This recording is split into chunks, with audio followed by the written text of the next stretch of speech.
You want me to turn it left or right? Because I can move it, so I don't want it to be too overwhelming on the.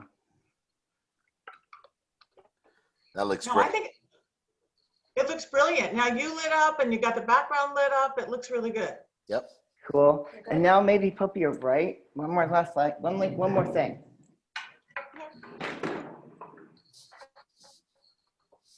Da, da, da, da, da. Is that easier that way? Or no? Too high? Yeah. How are you most comfortable? How are you? Be comfortable. About these things. I know. Let me see. Actually, it's the exact same height as that. I think you folks sitting down there allows us to see the candles in the back, which I think are cool. Yeah. This is cool. Yep. Cool. All right. All right. Can you close the door?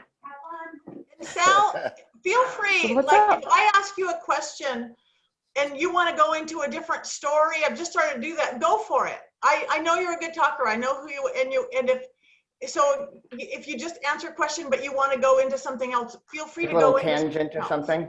Got you. Okay. That light's going right in my eye, that's all. We're all about tangents. It just makes Okay, cool. We're all about tangents. Yeah. Yeah. So all right. Cool. So what's up? Sal, Okay. when you're ready, the levels are perfect. I'm gonna reset the clock. And Patty, we're ready to go when you are. I'll just camera Yep. off. All right. Okay, I'm Same ready. here. Have a great show, you guys. Here we go. Coming in 3, 2, 1. Hi, everybody. Welcome to the Witching Hour. My name is Patty Negri. I am a psychic, medium, and good witch, and your host for this hour journey into the other worlds. You might know me from my regular appearances on Ghost Adventures on the Travel Channel or other TV shows, my live appearances, or my book, Old World Magic for the Modern World. But this is the Witching Hour. This is my baby. The Witching Hour, what is that, you may say? Well, usually it's actually in the middle of the night, about 3 a.m. It's when the veil is lifted and magic really happens. But right now, the magic hour is right now, when you're listening to it, whatever time of day it is. But this Witching Hour is actually to shine a light and remind you of how amazing you are, how amazing we as humans are, how powerful we can be when we don't give away our power to other people, to really limiting belief systems, to fear. So every week I bring you amazing guests, the best in their field from all over the world, to show you how they bring power into their own life and create the life they want. And today is absolutely no exception. I'm honored to have a dear friend I've known for quite a while and somebody I respect. And let me explain to you who he is. This is Sal Santoro.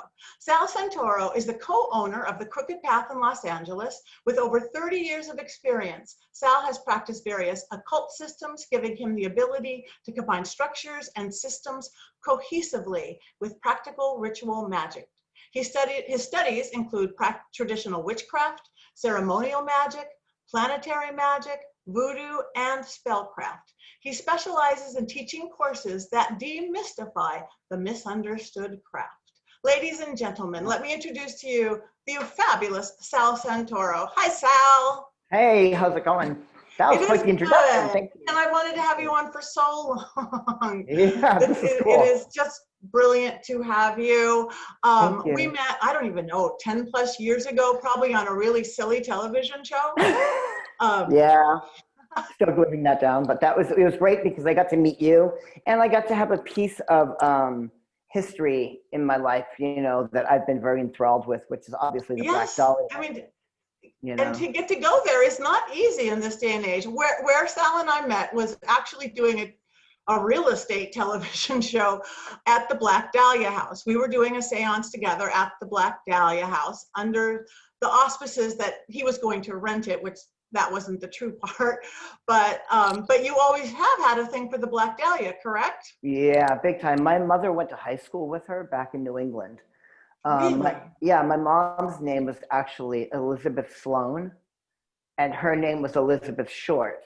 And so they kind of sat behind each other in school. So my mom knew her growing up. She's from Medford, Massachusetts, which is where my mom was born and raised.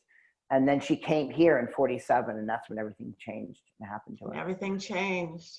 So, Yeah, that's a case that won't die, that won't end. Even the police say it'll Mhm. never officially be solved, though I'm pretty darn sure that doctor did it. There's no doubt in my Yeah, mind Mr. at Hodel, for all. sure, for So, sure. So what's up?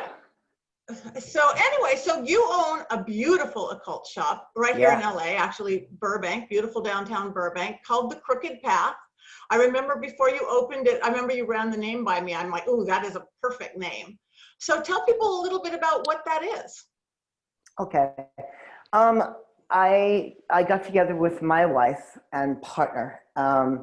She is an amazing businesswoman who has lived in the corporate world most of her adult life, and I'm just a seasoned occultist and witch for many, many years now. I initially started in 1982, haphazardly, pre-internet, in New England, where I grew up. And then when I got here in '86, I found structure. But the store is based on the culmination of the different systems that I've worked in.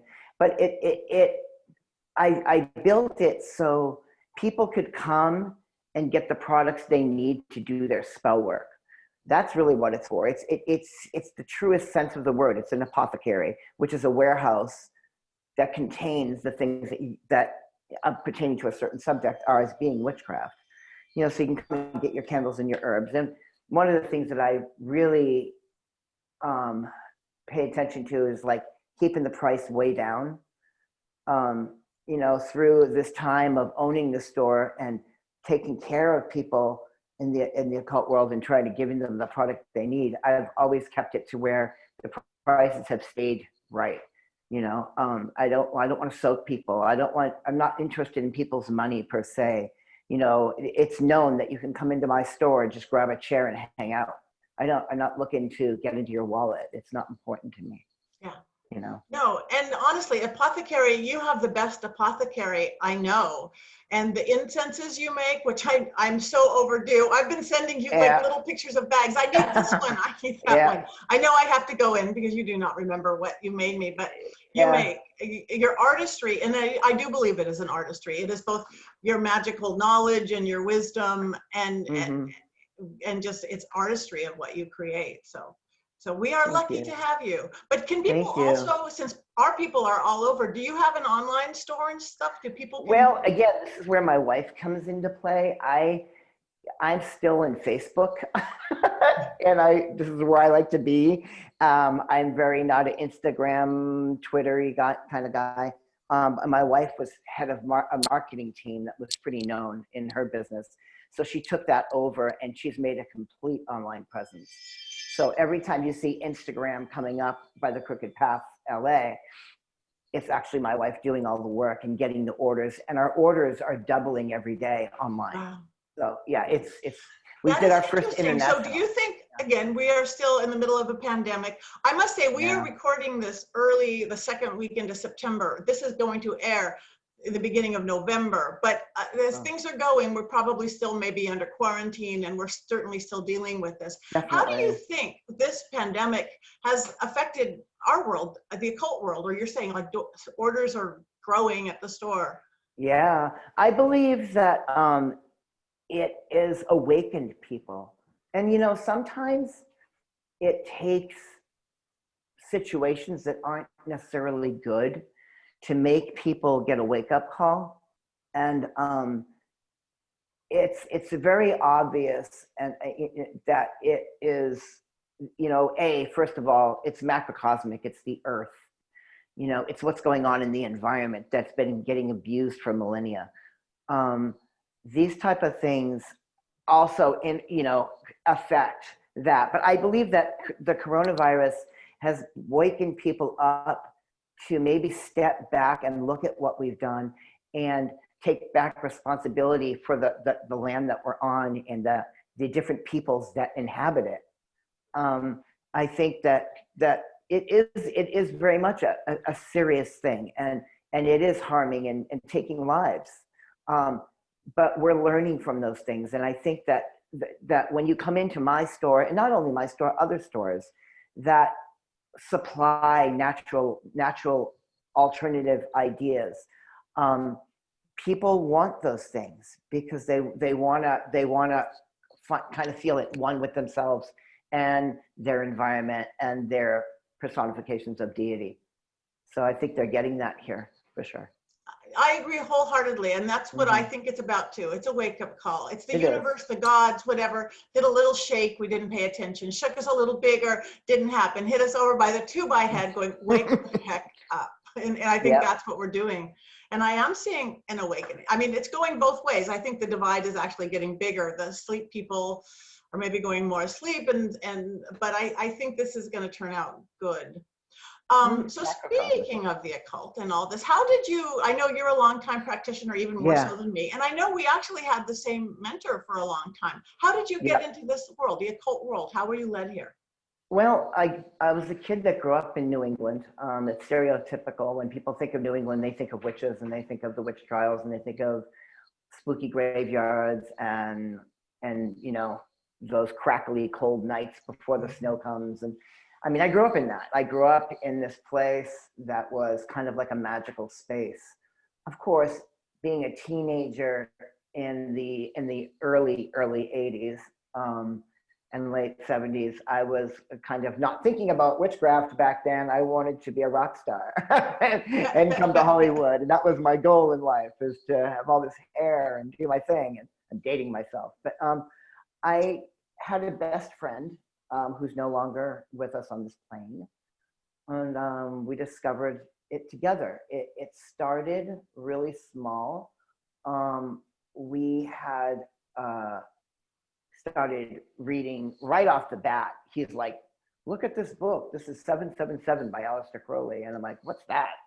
And Aleister Crowley, I mean, that's a word I didn't really know yet. And witchcraft. And of course, being in New England, you think, people, girls being burned, you know, and all that stuff that went on down in Danvers and Salem and all.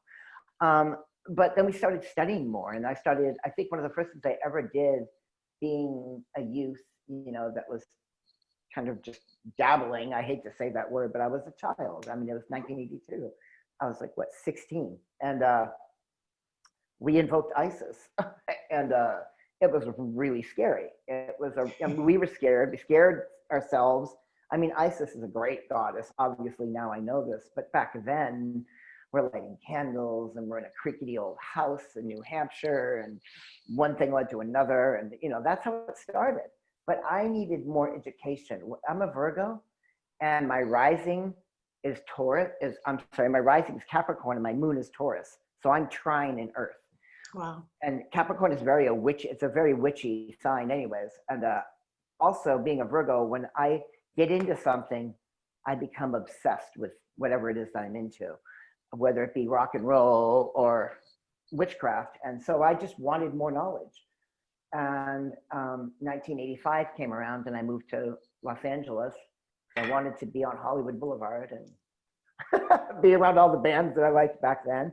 And that's where it started. I found myself doing my first year and a day by 1989-90 at Eye of the Cat with Judith Dufresne, who was the original owner of Eye of the Cat in Long Beach. And then I met a man named Guy Richard, who was my high priest, and I did the same thing with him after the other one ended. I'm moving quick.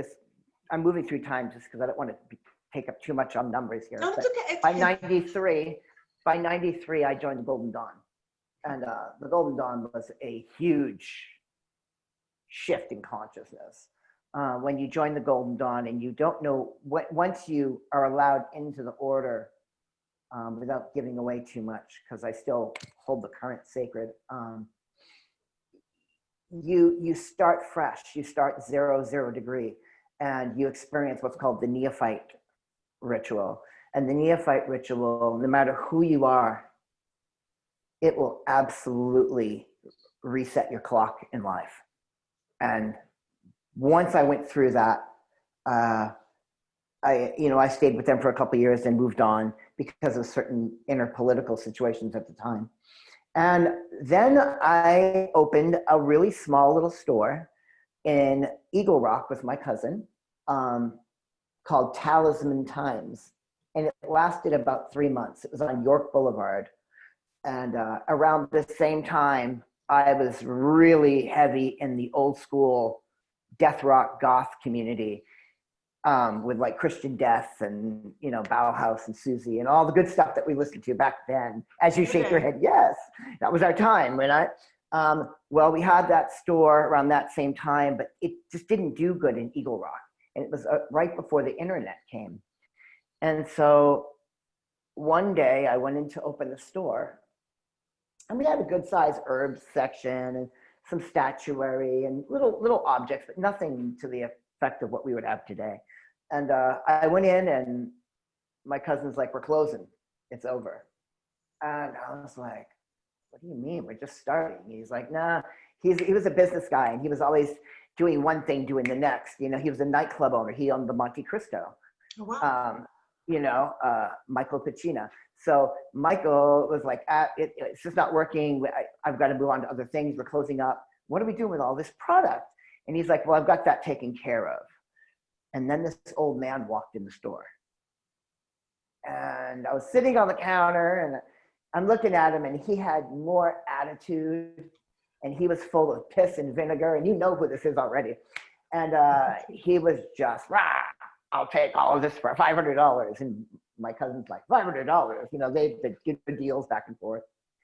And finally they settled on a number, and he bought all the product, and he's like, "I'll take the kid too." And I'm like, "I'm not coming. What are you talking about? Who are you?" And he's like, "I'm George Derby, and I own Pan Pipes." And then I'm like, "Oh my God, this is Pan Pipes, you know?" And then he took me with him. He paid me $6 an hour. He kicked my ass up and down that store. I was scrubbing floors. It was like a scene out of a movie. I was a dishwasher kid. I was the kid sweeping. And then there was another guy in there that was kind of in his own world. He kind of thought I was kind of just like the young kid being a pain in the ass. His name was Greg. And Greg was the ceremonial instructor. And now we know Greg as really known in the goth death rock community. He's also my employee here at the store on Sundays. Everything circles. Yeah, everything circled around. But so Greg was there, but I was out of his sphere of existence at that point. I was just a young kid, you know. He had like 6 years on me. So I basically followed them around and cleaned. And through that attitude with George and the lack of connection with Greg and the amazing microcosm that was Pan Pipes back then, my entire life shifted. It was just like the neophyte ritual continued. And he taught me so much. But he taught me in sarcasm. He taught me, if you knew George, you knew that if you met him on the wrong day, he was going to stick his foot in your ass. He did not care. It's just who he was. And that's how I was raised in New England. So it kind of had that East Coast vibe, even though he was from New Orleans, or as he'd say, Nolans. And, you know, he grew up in the root shops, and he knew Judith from Eye of the Cat, ironically. So I did my time with him for a really long time. I stayed there for 4 years. And eventually the shift happened, and Jimmy was the computer specialist. And she was in the goth scene with Randy, who was another person in the goth scene, and they worked on George's computers. So Jimmy came in. She was an incredibly intelligent individual, and she had background, and George worked with her as well. And she started coming up, and then I started moving out. And towards my last month, this really beautiful, ultra goth girl walked in my store, or our store, and I was behind the counter. And of course, my eyes were like, you know, looking at her. And she had a thick Australian accent. And I'm like, "What's your name?" And she's like, "I'm Vicky." So this is where, at that point, Vicky meets Jimmy. They connect with George. They grow up. Then I moved on and left Pan Pipes to go. I went from there to Raven's Flight, which was a great store in North Hollywood that was more witchcraft vibe. It was Raven and Thomas owned Panopticum. His wife owned Raven's Flight. And the high priest of that group was Griffin.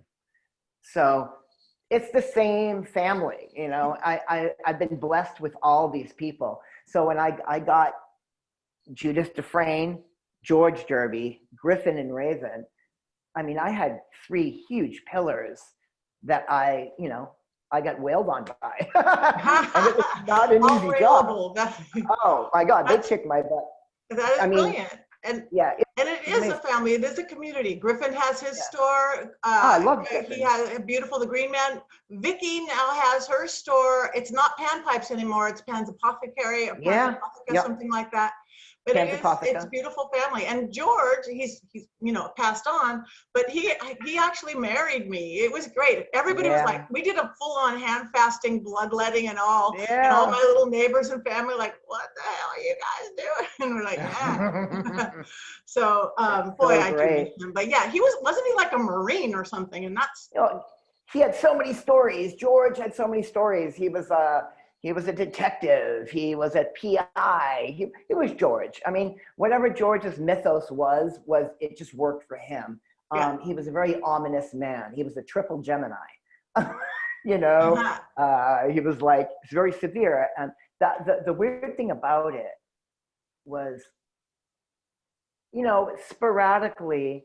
I mean, when you get strong minds like you and me and Griffin and Raven and George and people like that, you can't have pillars without having shakiness sometimes, because we're all strong personalities, and that doesn't mean we don't love one another, but we challenge one another in different ways, and we may not see things that same way, and exactly. And so when the schism happened and George left, he's still George to me. I was, he gave me little objects that when you come into the store, if I can take them, just show you them. Like I've got a 6-inch tall Jiminy Cricket stuffed animal, because if you remember Jiminy Cricket, it was like next to Mickey Mouse and the whole Sorcerer's Apprentice thing, and so he gave me that as a gift, and so that sits on my ancestral altar at home to George. That's beautiful. And we lost touch by the end of the 90s. I was seeing him doing stuff at swap meets. He was selling different objects. He had a very long-term life partner who passed away, Kathy. Kathy and him lived in Eagle Rock, and she worked for Disney. That ended. She passed, and then it just kind of disappeared. But the strange thing was, and I don't know how, I think someone called me, I think it was Jen Wellings, called me out of the blue, because if you've known me for the years that you have, my number has been the same for 15 years. So I don't change it. Since we've had cell phones, I've had the same number. Again, part of the Virgo thing. But I got this call, and I didn't know who it was, but she's like, you need to call here. And it came through a text, and I called, and George answered the phone. Oh, wow. And he's like, hey, kid. And it was really hard, because he died the next day. It was the day before he died. Oh, I just got goosebumps on that. So you were told Yeah. to call him the next. Oh, wow. Yeah, we talked, and he's like, he didn't. Yeah, it's hard for him to say the L word. But George is like, I'm glad to hear your voice, and I'm like, where's Shem? Because that's his son, and I didn't know where Shem was, and we just touched base, and then the next day he passed. And Wow. it was really intense for me. It was really intense to hear that. Yeah. And at that same time, one of my other friends in the alternative communities that I run in, his name was Skip Mueller. He passed away from cystic fibrosis right around the same time. So it was a double hit. Wow. Yeah. But yeah, that's thing. But yeah, last time I didn't see him just before his death. I didn't even hear about his death for a while, sadly, because I was just in a different world. But the last time I saw him, he actually it was like one of those industrial complex where you like garage doors, and he had his like a little shop working area in this goofy deep valley little industrial place. He sort of saw people in, and that's the last time I went there and saw him. And I think it was during the breakup Or I don't know, after that, there was After still that, hard feelings, but there was you know, schism we all going on get at that past point. that. We do, and that's why, like, I will never, ever, ever disrespect any of those people. Vicky and Jimmy, I would jump in front of a car for. I mean, same with Griffin. I call Griffin still and ask advice because, I mean, I'm a human being, just like, you know, we're all going through things. And Griffin's a little older than me, and he was my high priest at one point. So, you know, he was a mentor to me as well, you know, and I do reach out to him. No, and I do think that's something about, even though I know our paths are all slightly different, our path, the pagan path, we are more encompassing and understanding versus some belief systems like, nope, our way or the highway, you're going to hell. Yeah, you're out. Yeah, exactly. Okay, we're going to hell. Yeah. So what is your idea for somebody who may be curious? People who listen to this obviously know it's witching hour, or a little bit familiar with me, but what would your advice for somebody if they're listening to this and, you know, maybe they're curious about spirituality or the occult, or maybe they've been more new agey and going, it's something a little different. What would your advice be for somebody who's like just curious? What would you suggest that they do? Great questions. There's a couple ways I look at this, and when people come in blind in my store, and they ask me, where do I go? What do I do? I try not to play the sage, but I am to a degree. At times, I have to help people. Right, this is my path to show people the way. I ask them questions first. So if I've got a conversation going with someone, and this sounds really people look at it kind of strange when they hear me say it, but I'm a very point and shoot person. And when you step into the witchcraft realm, first thing I want to know, is it for spirituality, or is it for causing change with will? Or is it a combination of the two? Now, and then I tell them before they answer me, no answer is the wrong one. Because it's not ever my place to tell somebody what is right and what's wrong. It's just my place to show them the pathways. And that's the way I believe a person that reads tarot, like when I've got my tarot readers in my store, they're vetted that way. I don't want someone doing fortunes. That's not what this is. No. This is to you to see the paths in which you can choose then to go down and what can come from them. That's the same thing I'm doing with that question. So if they're into causing change with will, but they want to stay Catholic, then do the work. Then I start teaching them more about planetary structure and how Ptolemy saw the planets and why the planets are colorized for us the way they are today. If they're more into spirituality, then usually the W word comes up, Wicca comes up, which is a beautiful thing. But then I discussed the agricultural concepts of that religion and the modern side of it, how it was developed in '59 and who developed it and what sects can come from it. You could be Dianic, you could be Alexandrian, Gardnerian, Saxon. You know, there's very different levels of Wicca. And I open that up for them and start to bring them towards that direction. Or if they want to combine them both, then I start bringing up maybe having it, you know, one way of having it is having an independent connection with, maybe if they have an entity or deity that they want to work with, using them as a focal point to create connection to cause change with will by using herbology and planetary magic, but syncopating their deity practice into that. So that's the first thing I do, is I lay that out, you know, because, yeah. Because some people don't want to not be Catholic, and it's not my place. And I have no problem with Christianity or Catholicism. You know, I don't have, people joke around, like a lot of my, you know, social friends, when I first got the store, they're like, oh, the witch shop is next to a church. How did that go for you? Well, it worked out great because they're my neighbors and I love them. I don't care who they pray to. That becomes exactly the problem that's still going on in the world, is we're sticking our noses where it don't belong. You know what I mean? And so you know, if you want to believe in the Talmud or the Quran or the Bible or be agnostic, that's your path. Yes. And I have no authority over that. I can show you ways to adapt things into your path to cause the change to happen. Or maybe you want to keep praying to your deity. But you know what? When I look at magic causing change with will, I am very much about it being an analytical process. I see it like a science, it's like science class to me.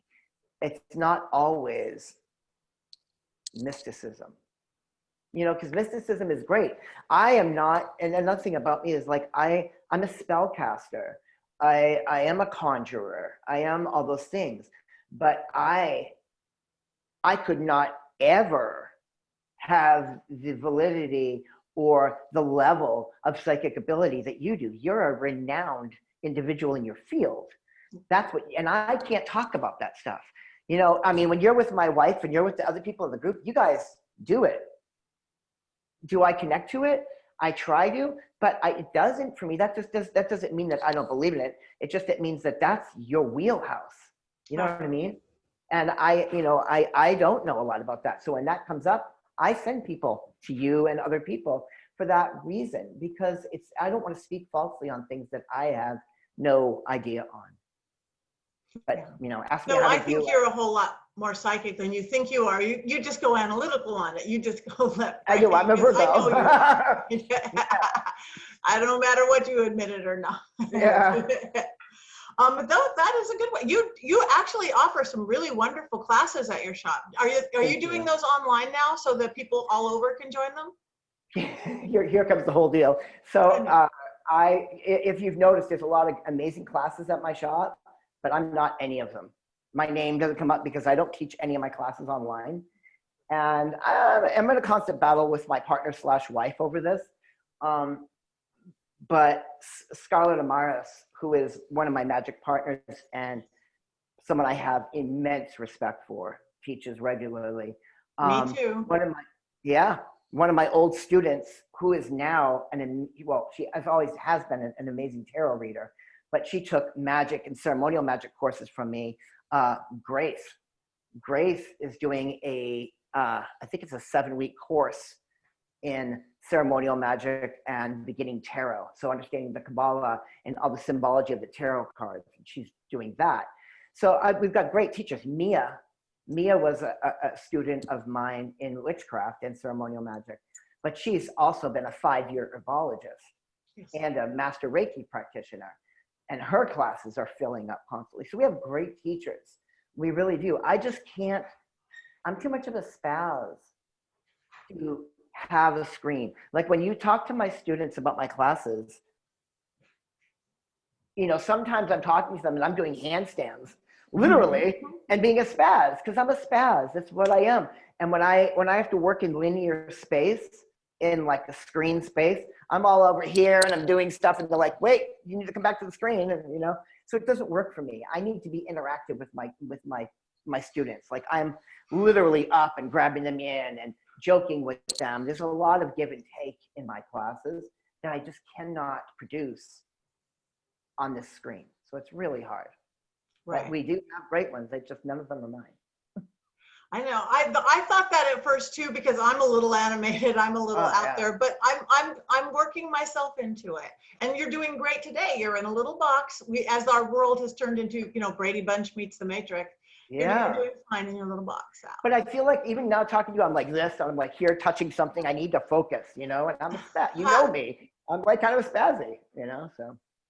And your shop, I mean, anybody, who is local Los Angeles, and you are open again, right? We're open 7 days a week. You're open. He's already moved. You've only are a couple years old, right? And you've already gone to a bigger location. Yeah, we went from 600 square feet to 4,000. It went crazy. So because I'm a big proponent of teaching when I can. And where you are right now is Hekate's temple. That's what you're seeing little bits of here. She's over there. There she is up on the wall. Gorgeous, yes. Yeah. So this is her sacred space, and that's who I work with personally.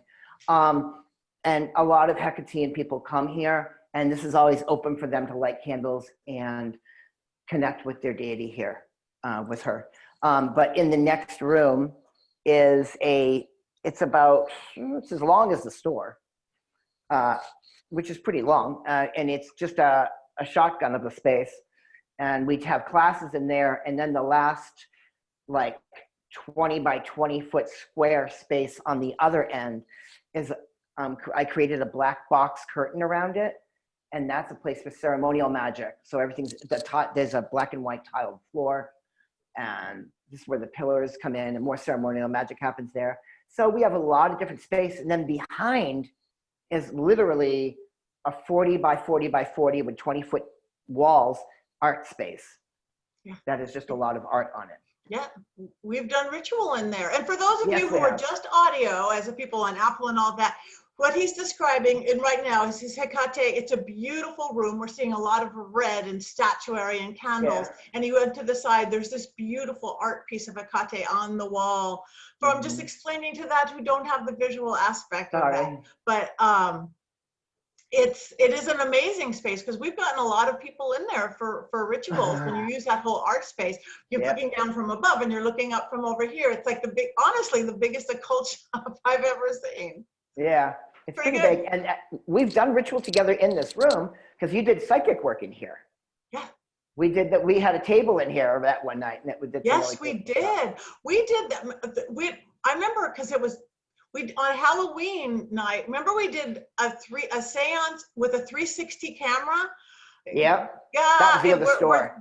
Where there people could, you could watch it 8 times and see the 8 different things. That was wild because all the ghosts from your shop there in the first shop, all the ghosts that were just hanging out there on their own, or Poppy's grandpa, and then people calling in from Ohio. Hey, can you talk to my Uncle Bob? He's like, ah. Yeah. That was really wild. You ran that so amazingly. That was. It's not. We're getting spirits. Are kind of really adjusting to technology. I mean, learning how to work cell phone. It's really weird because I'm so involved in that paranormal world. They're learning how to use all this stuff. I'm sure they're going to take over Zoom any minute and show us how to do it much better. I got a phone call on my cell phone last month from my husband's best friend, call from David Coleman. He's been dead 5 years. What? It was a perfect day I tried to recall, it said call from David Coleman. I tried to call it back, the number's disconnected. But I got a call. I put all these little ghost apps on it's crazy. The veil is thinning. Part of this whole shift, I believe, as we move into that age of Aquarius, post-pandemic, is I think more and more unexplainable stuff. The worlds are colliding. Wow. But yeah, more and more stuff like that is happening. It's so funny that you say that, and not to go off on a tangent on that little pathway, but it's really hard to say this because now I'm going to get emotional. But and I'm sure you've noticed this. I mean, you and I are from the same gen. On not to give anything away, but we came from a time, And as you know, we all will experience, and especially if there's young people out there, they're going to experience this too. As we start getting older, we start losing more people. And I mean, I lived a rock and roll lifestyle. I did, between bands and performances and clubs and shows before, when in the midst of my other world. And so I've accumulated a lot of friends in LA.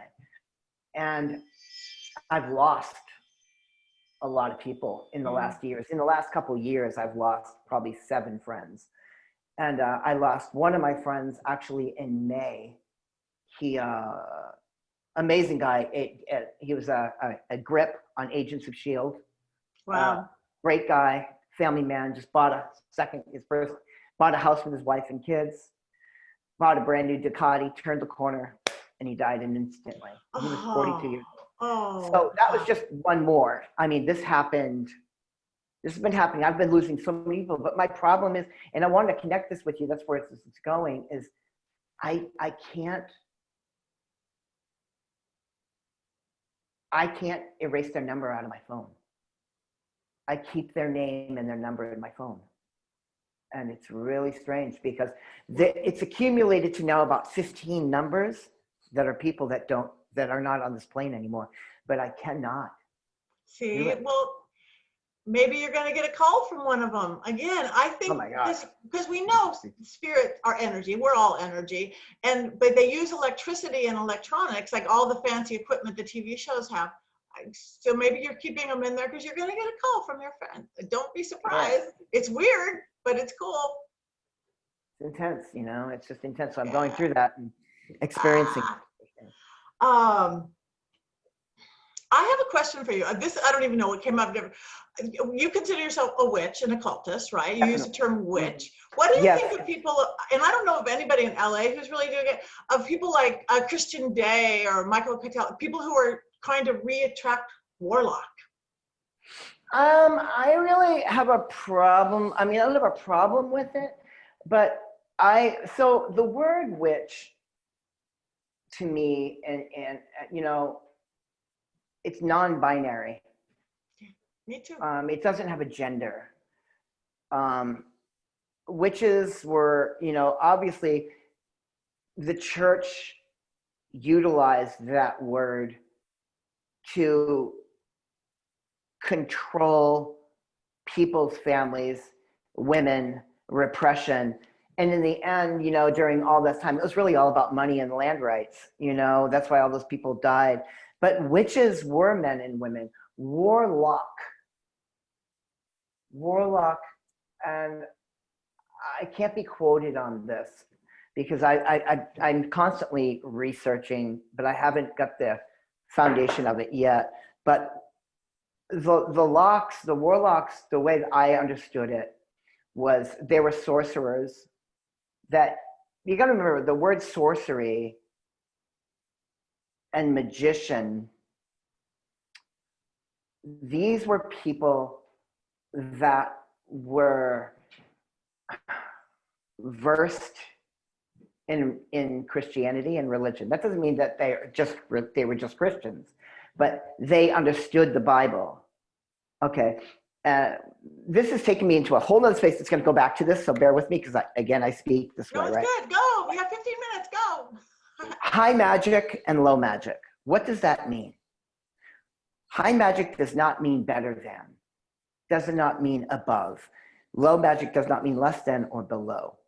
Okay, low magic and high magic originally was used because when the people that lived below the large areas of gathering, like small towns, that would be towns or shires, and the people that lived below, that were the earth dwellers, had little money.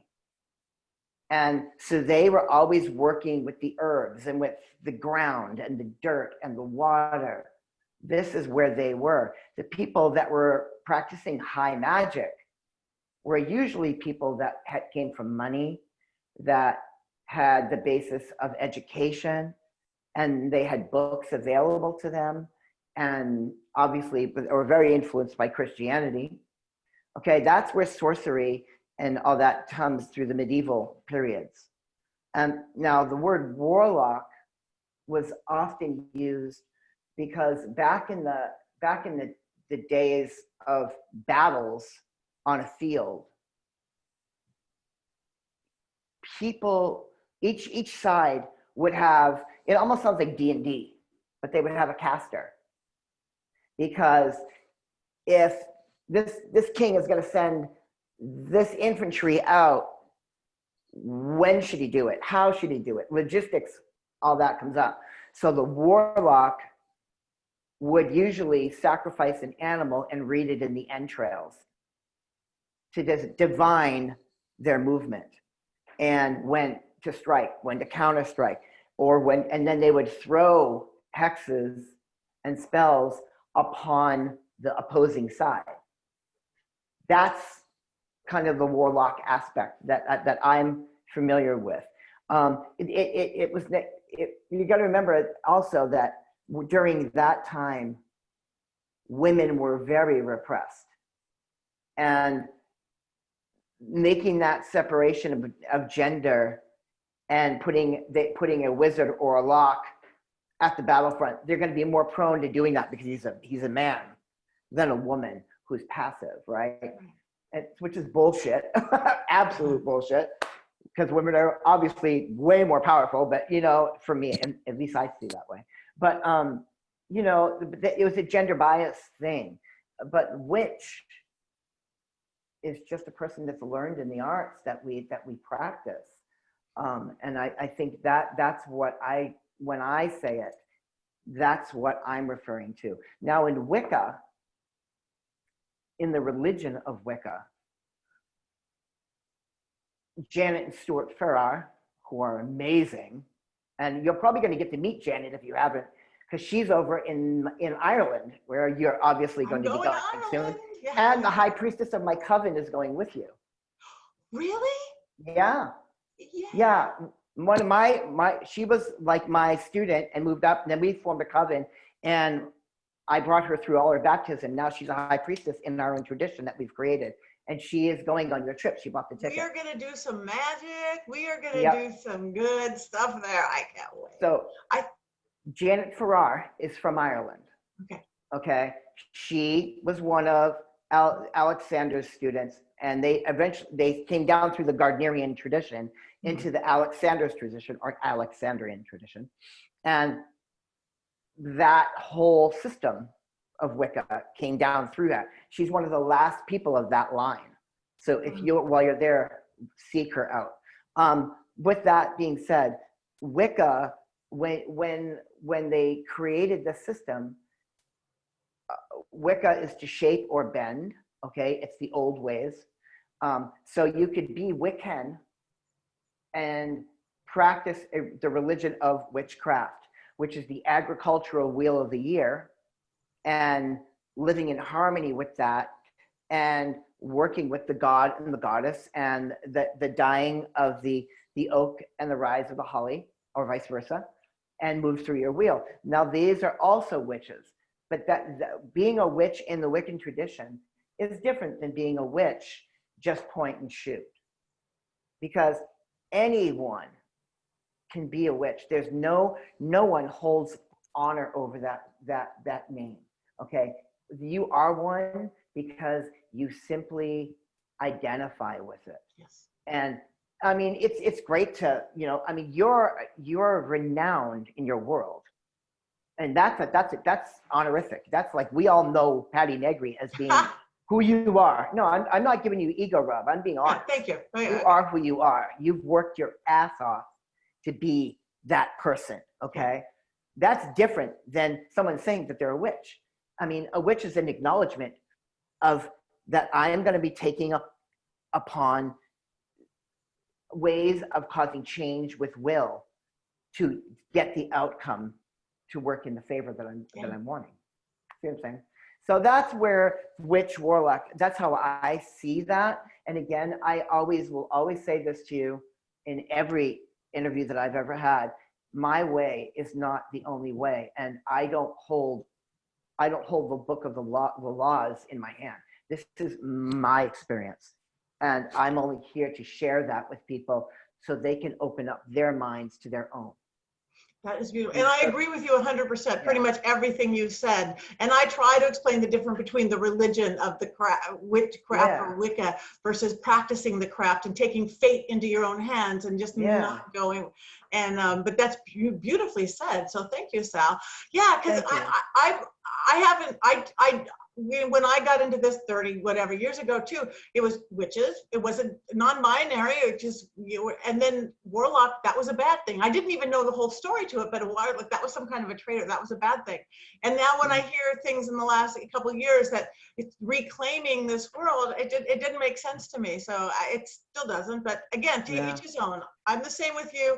There's many ways from my house to your house, and not one's better than the other. It's true.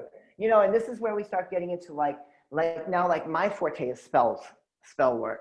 And a lot of people have this understanding of good, bad, left, right. Human beings, we as human beings, as pack animals, we want to quarter things off and put them in a spot. This person's bisexual. This person's asexual. This person is gay. This person is straight. Black, white, up, down, left, right. And this happens in witchcraft. And Longmire Duquette, who is an amazing man, he is the end of the end. I mean, he is the light in the tunnel in ceremonial magic. He is, he's one of the last of the true magicians I believe, that are practicing. His name is on every really great book on ceremonial magic that you can find. He's an articulate man. He is a great folk musician. He is a great conversationalist. But he said in his book, Low Magic, there is no black and white magic. There is just the magician.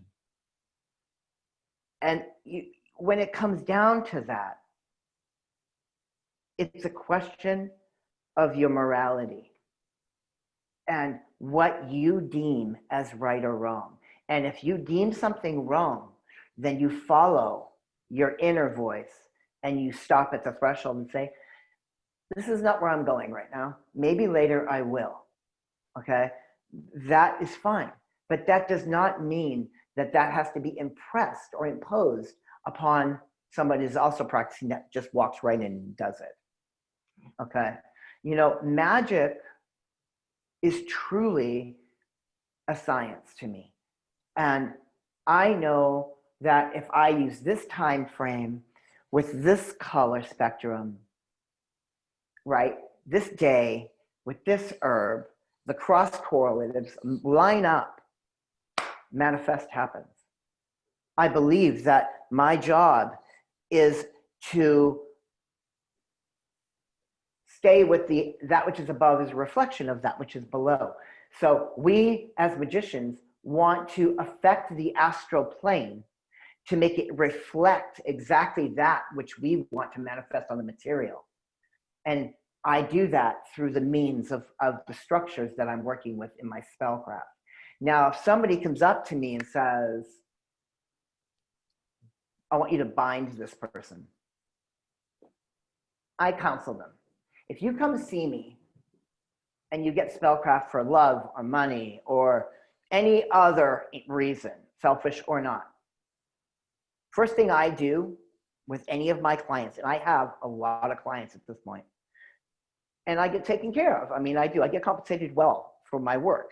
But prior to getting that from me, I spend a good amount of time trying to talk them out of my services, because you need to look at all sides of it. You're like in an orb. You're not looking at one space. You need to walk the orb and look it around and see what's going on in all directions, in all perspectives. And after that happens, if they're okay with it, then I'll talk to them about my process. And it usually takes me 7 days to prep a spell, and I build it. And I pride myself in the fact that I will never repeat a spell. Really? Every time I make a spell, it's new. That's the difference, is when you buy these books and they're like, do this, a book of spells for 150 days. I mean, believe me, I own the store. I will talk you out of buying the book. I will, I love it. because I've taken things out of my store because no, why? Look at your mind. Look at the human that you are. When you write out the passion that you feel, or the anger that you feel, or the love, or the need, you're invoking energy into the pen, into the parchment. And that's the majority of it. That's your incantation right there. Okay? Why write something that somebody else already did? Do your own work. It's in you. You're a witch because you say you are. So you stand up and you do it. So I had a binding come in. And of course, we hear binding. To some people, to the majority of people, that's negative. You're imposing will on another person. I thought about it. The woman was being abused by her partner physically. And I ramped up, did my work. Sometimes I go to my goddess. Sometimes I go just through my hand. And I speak on part. And I bound the person, and it's, that person's never been hit by him again. They're in a lull. Their relationship's still going. It's quiet, but it stopped the abuse. You know what I mean? But you have to look at magic. You have to look at spellcraft. And I'm sorry if I'm running on a tangent here. No, that's great. But I'm looking at the clock and I'm looking at my producer. And we're going to have to wrap it up. And I want people to know where to find you. Would you come back on soon so we could finish all these stories? Yeah, because I could just do that just on spell work. I'd like to. Okay, I would love to do a whole thing on spell work, but we have 2 minutes to go. Okay. So, and again, if you want to finish that story really fast, you can, or do we want to save it? The end is that I just want to tell people this, and I'm going to keep it really brief. If somebody comes in, and a lot of people look at me weird when I say this, and I'm going to try to make it fast. If somebody comes in with a semi-automatic 9mm with a full clip in it and a round in the chamber, racks that gun and lays it on the counter, it will sit there for an eternity, right? If someone picks it up and they touch it the wrong way, it's going to go off and someone's going to get hurt. Someone could come in, look at it, take the rounds out of it, make it inanimate, and put it back down.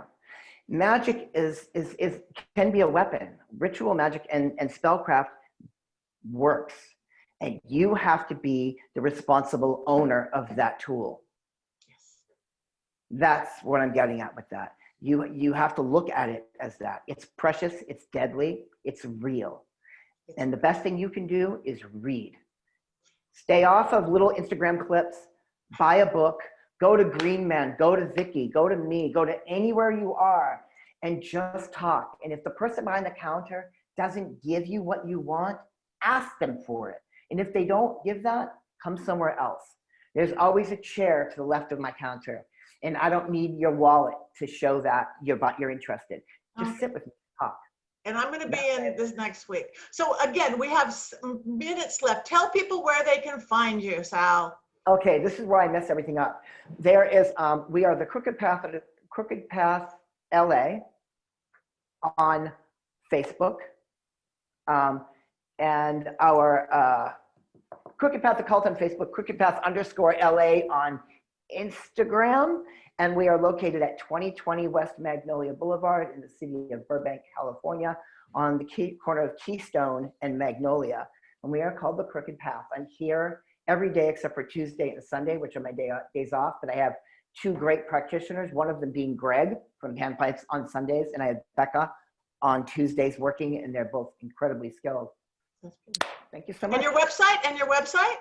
Is www.thecrookedpathshop.com. Perfect. Thank you. So everybody, I want to thank Sal Santoro. Isn't he great? My producer's been typing little notes going, he's good, great storyteller. So you are, I would love to have you back soon. You guys check him out. Check out his shop, his classes, his everything. Thank you for listening to The Witching Hour. I am Patty Negri. Find us on dashradio.com, and then 1 week later, everywhere you could find podcasts. Apple, Spotify, Anchor, listen on demand. Thank you. Have a magical day. Magic is everywhere, you guys. You just got to find it. Bye-bye.